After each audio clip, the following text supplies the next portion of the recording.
Hello everyone and welcome back to the channel. In today's video, we are going to discuss our next novel, which is Pride and Prejudice by Jane Austen.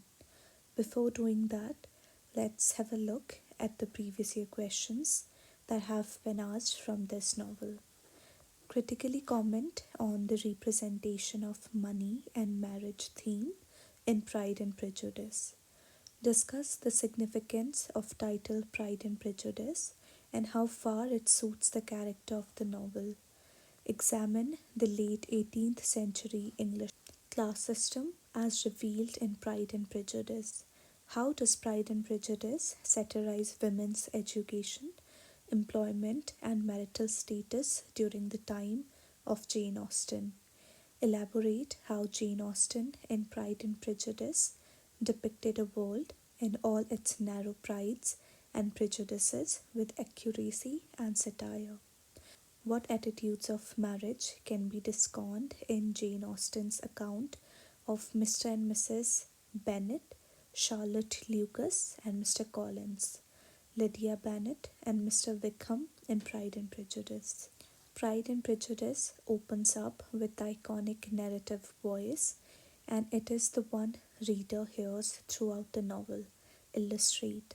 Most of our amusement in reading Pride and Prejudice comes from our being aware of the differences between appearances and realities that go unperceived by the characters themselves. Discuss and illustrate this statement. In Pride and Prejudice, Jane Austen combines the essence of conservative as well as reformative issues concerning rights, education, marriage, authority, and gender discourse. Discuss. The apparently superficial concern with marriage, pride, and prejudice masks a deeper social critique. Discuss with reference to the novel. Jane Austen is a critical observer who uses irony as a means of moral and social judgment. Examine the novel in light of this statement. The women in Jane Austen's novels are more lifelike than the men.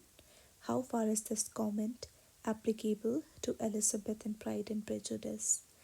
Within the narrow limits she set for herself, she achieved a finished realism with qualities of highest wit and elegance. Discuss with reference to Jane Austen's art. Critically examine the comment that Pride and Prejudice is a journey into self understanding, a realistic assessment of an earlier misjudgment. In Pride and Prejudice, first impressions, illusions, and subjective opinions give way to attachment, balance reasonableness, and more painfully to humiliating reassessments. Discuss. Elizabeth Bennet, Maggie Tulliver, and Tess were strongly constrained in the society they lived in. Do you think they passively accept life as it comes, or do they exercise choice? Pride and Prejudice, on the surface of a novel depicting a genteel life, but the motive force is a desperate manhunt for social survival. Examine. Show what part is played by other characters in bringing about change in Darcy and Elizabeth, which led to their final reconciliation in Pride and Prejudice. So, these are all the questions that have been asked from this novel so far, which, if you see, are basically versions of the themes, which are title of the novel, Pride and Prejudice, and its evolution, realities of marriage during 18th century, class system during 18th century, conservative and reformative issues addressed in the novel, irony in society and characters in the novel, social constraints for Elizabeth and her reaction to it, role of other characters in bringing Elizabeth and Darcy together, women more lifelike than men, Jane Austen and her art as a novelist, resolution of misunderstandings and misjudgments. So, these are the potential themes from where questions are asked and could be asked. So we'll be discussing all these themes for this novel. But before that, let's have a look at the novelist and conditions that led to this novel. So Jane Austen's work was inspired by Johnson, Samuel Richardson, Henry Fielding, who were the pioneers of English novels.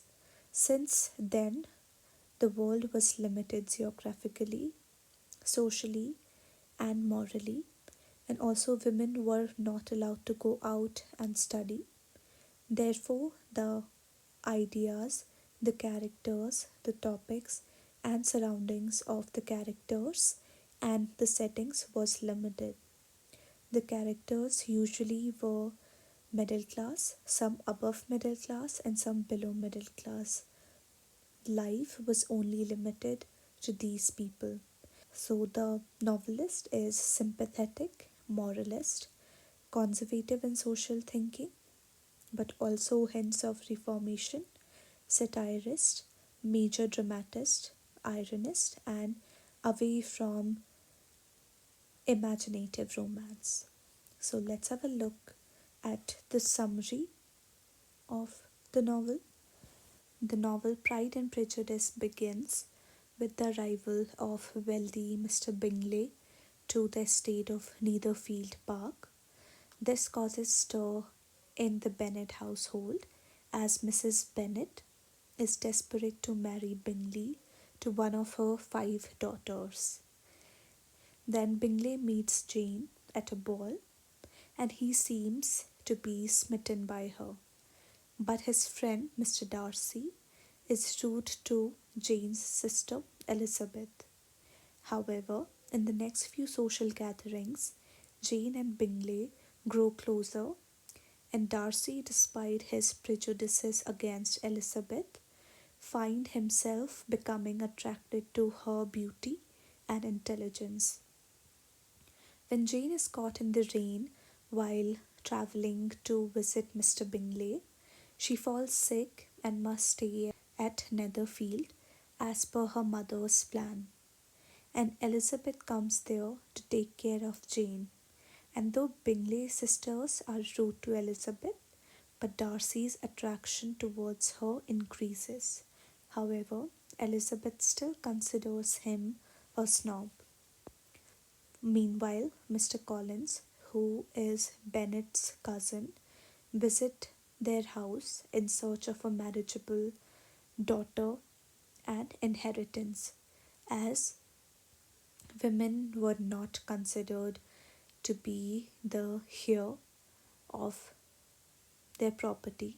So their cousin Mr. Collins was going to be inherited with all of Mr. Bennet's riches. At about same time, Bennet's sisters also met Mr. Wickham, who was an army officer and claimed that Darcy wronged him in the past. Elizabeth did find him charming, and because of his words, the prejudice against Mr. Darcy strengthened. At another ball at Netherfield, Mrs. Bennet comments on wedding between Jane and Bingley, very much to Darcy. Collins, meanwhile, proposes Elizabeth, who declines his proposal and angers her mother, but pleases her father, as it wasn't very common back then for a woman to reject marriage offers like that. Within 3 days, Collins moved on from Elizabeth and proposed Elizabeth's friend Charlotte Lucas, who accepted his proposal out of desire for financial security rather than need of love. Bingley's sudden departure to London for a business purpose, and Caroline, who was Bingley's sister, wrote letter to Jane about him not returning and planning to marry Darcy's sister. This strengthened Elizabeth's prejudice against Mr. Darcy. Jane's hopes were also crushed, and Elizabeth became sure that Darcy and Caroline are deliberately trying to separate Bingley and Jane. Soon, the sisters, uncle, and aunt, Mr. and Mrs. Gardiner, invite Jane to London in a hope of getting her over her disappointment. But after she arrives, Caroline snaps on her and she regrets falling in love with Mr. Bingley. Elizabeth then visited Charlotte and Mr. Collins, where she encounters Darcy's relative, Lady Catherine de Bourgh. Soon, Mr. Darcy also arrived and surprised Elizabeth by joining her for long, intimate walks. She grows angry over him. However, she learned that Darcy advised Mr. Bingley against marrying Jane. Surprisingly, Darcy announces his love for her and proposes marriage to her, which she refused and accused him of ruining Jane's marriage and mistreating Wickham. Darcy was taken aback by this revelation and explained himself through a letter that he intervened between Jane and Bingley because he felt Jane did not truly love him, and as for Wickham, he was a liar and scoundrel. Elizabeth soon begins to feel that she might have been irrational and rushed rushed in turning him down. On her return to their house, she finds that Lydia has become smitten by Wickham. She asked her father to intervene, but she chooses to do nothing about it.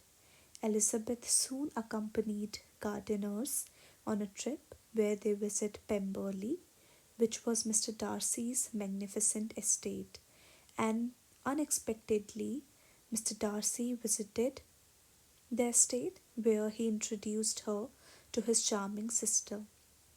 Bingley also arrived and revealed that he is still very much in love with Jane. Elizabeth's trip is cut short when she receives a letter from Jane informing her about Lydia's elopement with Mr. Wickham. Fearing a scandal that will ruin all her daughter's future, Bennet's search for Lydia in London with the help of Mr. Gardiner. They track them down and Wickham demands his debts to be paid off in return for marrying Lydia. The Bennets assume that Gardiner had given in to the demands since Lydia and Wickham soon return as newlyweds to Netherfield without any regrets. Mrs. Bennet is happy that at least one of her daughter is married. Elizabeth soon discovered that it was Mr. Darcy who paid off Wickham's debt and got them married, respectfully out of love for her. Soon Bingley and Darcy return to Netherfield and Bingley finally proposes to Jane. When Mr. Darcy goes back to London on business, Lady Catherine visits Elizabeth, warning her not to marry Mr. Darcy, and Elizabeth confronts her and becomes more sure of her feelings towards Mr. Darcy. On his return, Mr. Darcy asks Elizabeth to marry him for the second time. This time she accepts the proposal, confessing that her prejudice against him had made her blind, and Darcy also confessed that his pride made him act rudely. Both the couple are then married, and Bennet family is happy about their daughter's happinesses.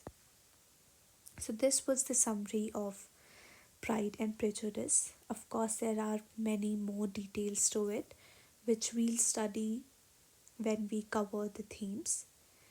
But please go through the novel by yourself after watching this video so you have a better understanding, a better idea, and more examples from the text to relate to. So let's start with our themes. First theme is the title of the novel, Pride and Prejudice. So not a lot of people know, but Pride and Prejudice was not the original title of the novel. It was First Impressions, which was changed later in 1813. But Pride and Prejudice is an extension of the First Impressions only, as it sums up the attitude of main characters towards each other. Pride, as for Mr. Darcy, and Prejudice as for Elizabeth. First impression of Mr. Darcy on Elizabeth at the first ball they meet, when Mr. Darcy refuses proudly to dance with Elizabeth, as he thought she was not handsome enough to tempt him. This hurts Elizabeth's pride, and she thinks Mr. Darcy has a lot of pride in him, because of which she develops prejudice against Mr. Darcy being proud and arrogant. Both Mr. Darcy and Elizabeth stick to their pride and prejudice so strong for a long time that they cannot overlook beyond that. For example, even when Mr. Darcy proposed Elizabeth for the first time, he mentioned that even after her not being handsome enough and uncivil, he had started liking her. Elizabeth outrightly dismissed him because of her prejudice regarding his pride and believed what Wickham had told her. Elizabeth also seemed too proud of her capability of judging people. Mr. Darcy is prejudiced against any outside the circle of his class and believed that girls of beauty and virtues are monopoly of aristocracy. As about Elizabeth and Mr. Darcy, Pride and Prejudice fits better, since the first impression of both are changed by the end of the novel. Mr. Darcy himself says, "By you I was properly humbled. I came to you without doubt of my reception. You showed me how insufficient were all my pretensions to please a woman worthy of being pleased." This is a statement which Mr. Darcy says to Elizabeth while he was proposing to her for the second time.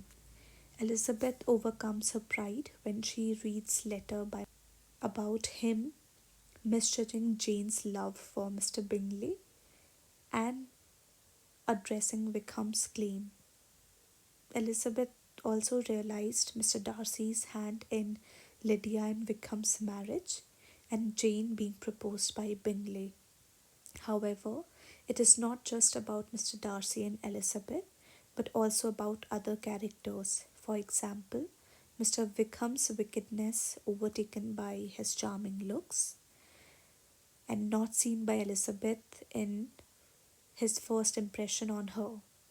Lady Catherine, earlier nice to Elizabeth, but later loses her civility after getting to know about Mr. Darcy's interest in her.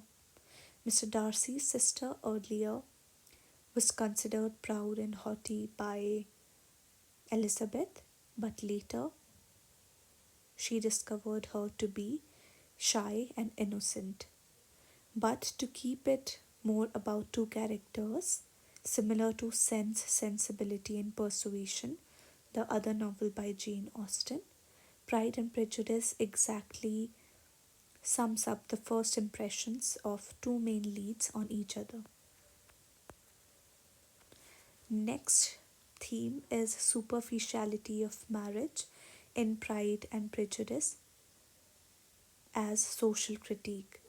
So marriages in Pride and Prejudice was basically business deals which were not based on love and companionship, but in a hope that it benefits both the parties.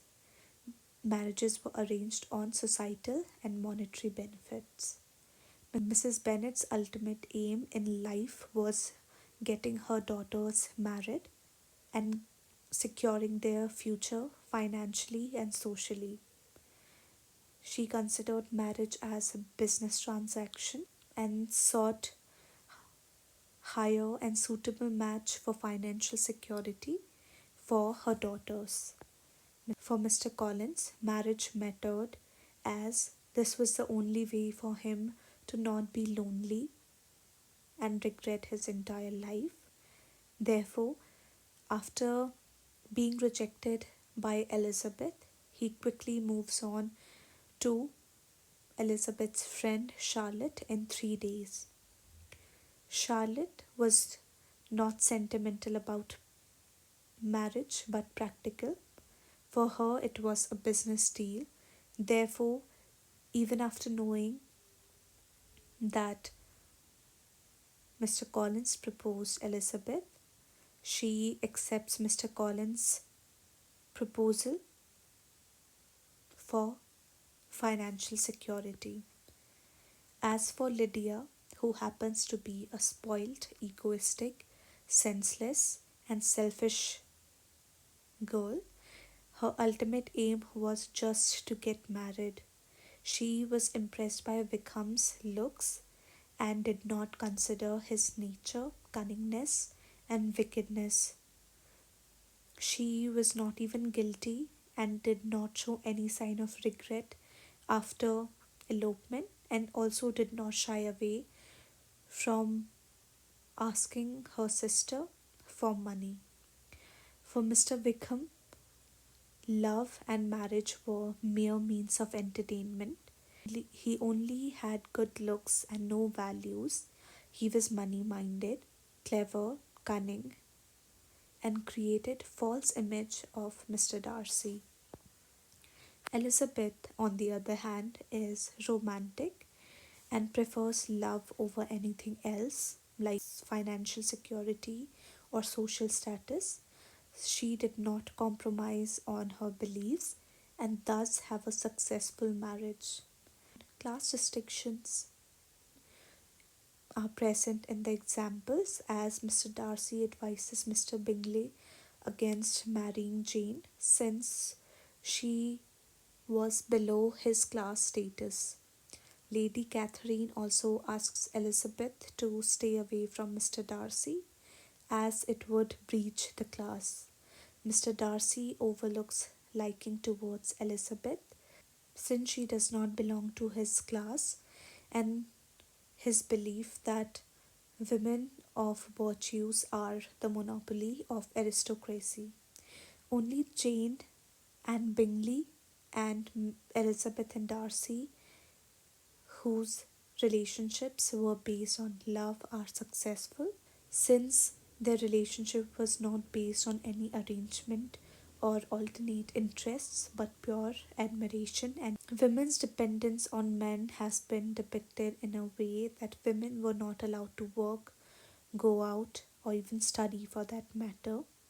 Their ultimate aim and purpose in life was to secure a financially stable and socially acceptable husband, as better money and class would bring better social status and recognition and thus a secure future. Next theme is conservative and reformative issues. So, gender injustices that were present in 19th century English society, particularly regarding institutions of marriage, has been addressed by Jane Austen, although different approaches have been taken to address these issues. First, conservative, in the sense that many women, for example Charlotte, married just for financial security and not for love and respect. They do not attempt to stir any social reform to existing social class system. For example, Elizabeth tells Lady Catherine that Mr. Darcy is a gentleman and I am a gentleman's daughter, therefore class ideal. Charlotte married Lucas for economic and social class advantage, not love. Lydia and Wickham forced to become respectably married to prevent class ostracization. Mr. Bennet's inheritance to Mr. Collins, who was a male rather than his own daughters, as women were not considered heirs of their father. Also, all the characters drawn by Jane Austen were from the same class. But apart from all these conservative issues, there also have been some reformation that can be seen in the novel. For example, Elizabeth has been shown as an intelligent and capable woman similar to male counterparts. Institution of marriage with Jane and Elizabeth, and them choosing love over anything else, and their happy ending The very act of writing and publishing by Jane Austen and earning her living via it is itself a matter of reformation. Elizabeth's rejection to marry Mr. Collins is a symbol of protest against class order, women's power and authority.